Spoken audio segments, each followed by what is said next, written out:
You're writing your screenplay. You've put a ton of passion into it, but now you're stuck. You don't know where to go next. What do? Well, TODD KLICK, best-selling author, is here to help.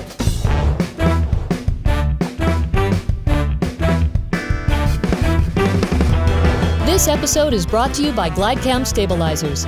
A GlideCam on your production means smooth, flowing shots with easy operation. Go to glidecam.com to find out more. Hi, folks. Today we have TODD KLICK. He's a best-selling author of the book Something Startling Happens and his latest book, Beat by Beat, a cheat sheet for screenwriters. Welcome to the show, Todd. Hey, thanks a lot for having me. Appreciate it. Let's talk about beats and what are they? This all started a few years ago. I cut my teeth learning storytelling, writing for theater. And I had some success back on the East Coast where I was writing and originally from in Pennsylvania. And but I really wanted to get into movies and filmmaking and writing screenplays. Movies have been my first love. And so at that time, I was reading every book I could find on screenwriting. And they give you a good sense of structure, and especially first, second, and third act, and where inciting incident is, and where you kick off on the second act, the hero's quest, around minute 30 or page 30 of your screenplay.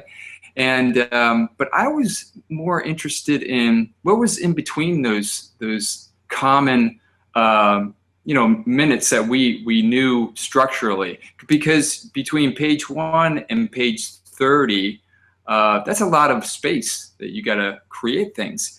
And there's times where, I do write by instinct and by passion first and foremost.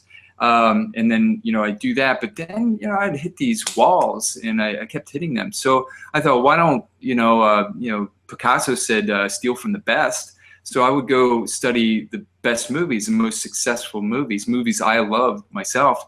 And I would literally have a stopwatch. And I would set up a film on the big screen on a TV. I'd have one going on a DVD player, a little pocket-sized one here, and then I'd have one on my laptop. And I would start where all their stories started, and I would start breaking them down minute by minute. It was like, okay, what's the commonality of these three movies? And I would have different genres going at the same time, and I was starting to notice them before, like little things, common occurrences were happening at certain points. And I was, filling up these yellow legal pads. And so I started just analyzing them and going minute by minute. Okay, what are they doing? Like the first minute, second minute, third minute, and all the way up through the movie. And then I started to apply what I was learning, those minute by minute beats, to my own scripts. And that's almost immediately I got up to the quarterfinals of the Nicholl Fellowship for the Academy does that one, very prestigious one. And then the following one, the Page International Screenwriting Competition, that went up to finals on that one. And then boom, boom, boom, right after that, I started optioning and then selling my scripts. And it was simply from studying the great movies, but then putting my own passion into each individual story I was writing. Just simply doing what the successful movies are doing and applying these beats that way. Now, your book covers 120 minutes. What about films that are different lengths? Oh, okay. Well, what I liken it to is it's kind of like a piano. It's like a Steinway.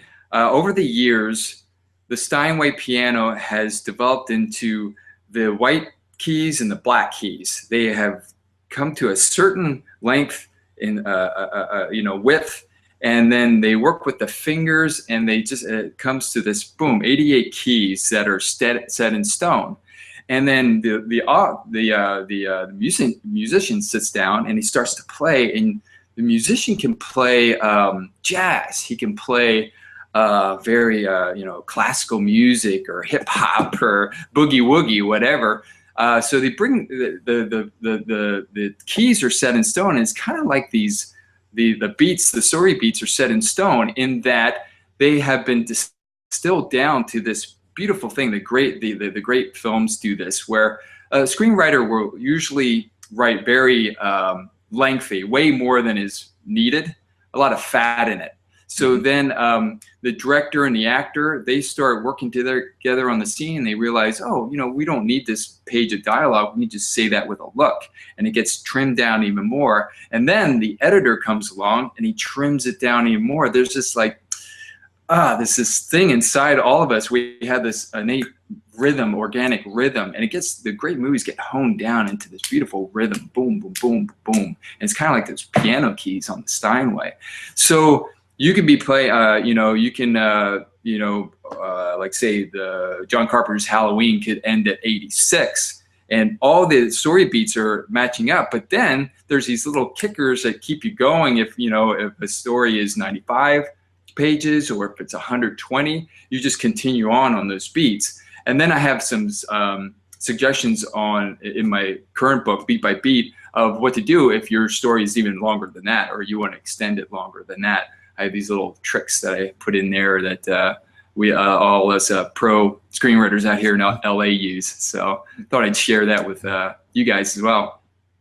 And you also touch on archetypes. Mm-hmm.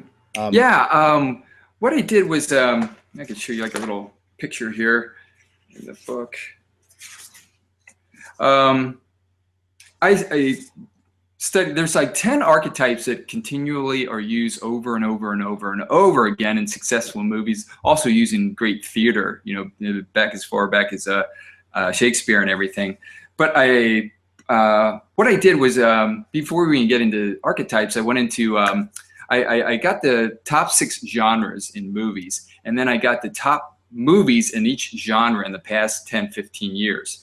The ones that are, I call it the Holy Trinity. They are not only making over 300 million to $1 billion at the box office, so they're successful with producers.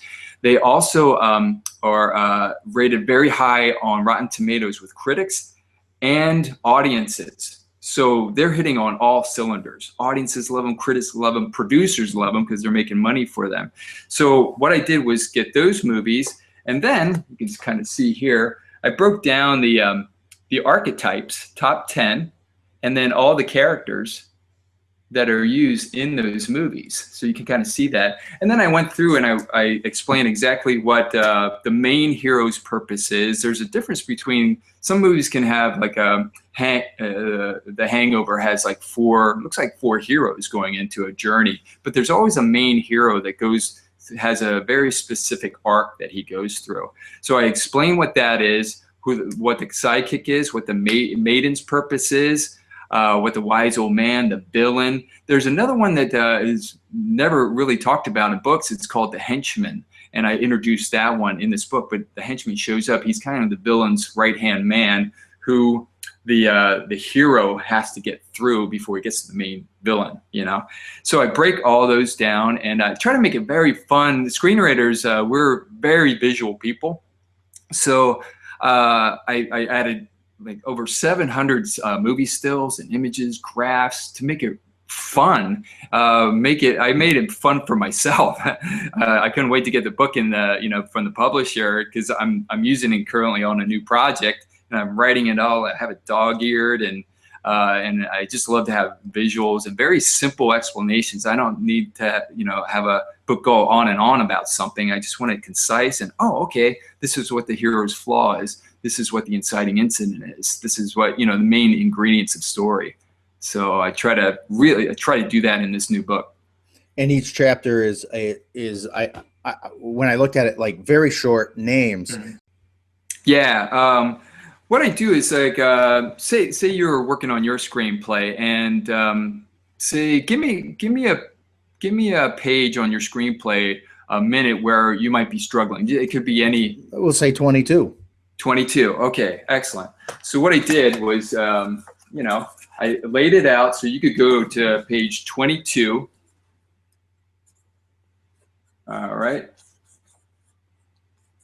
And then you could see what the great movies are doing, the top movies, the Holy Trinity movies are doing. So page right here, you have the explanation of truth declared.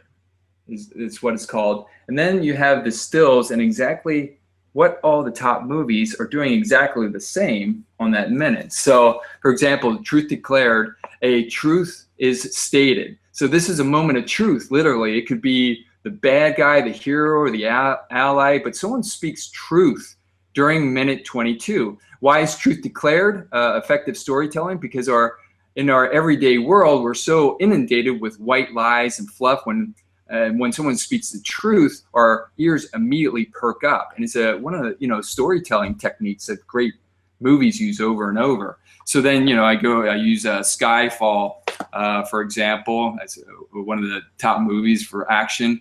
When asked by M where he's been, Bond replies very truthfully, enjoying death.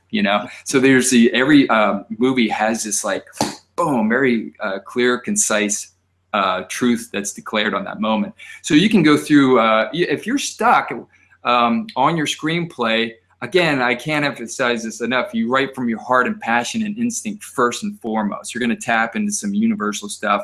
But if you're getting stuck at some point, you can reference what the successful movies are doing during those minutes, during those sections, and it might jog something, loose in your creativity and be like, oh, okay, now I know, what to do there.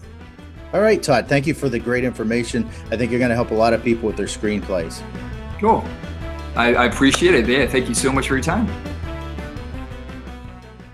The versatile, lightweight GlideCam stabilizer. A GlideCam on your production means smooth, flowing video with easy operation. GlideCam, the name and future of camera stabilizers.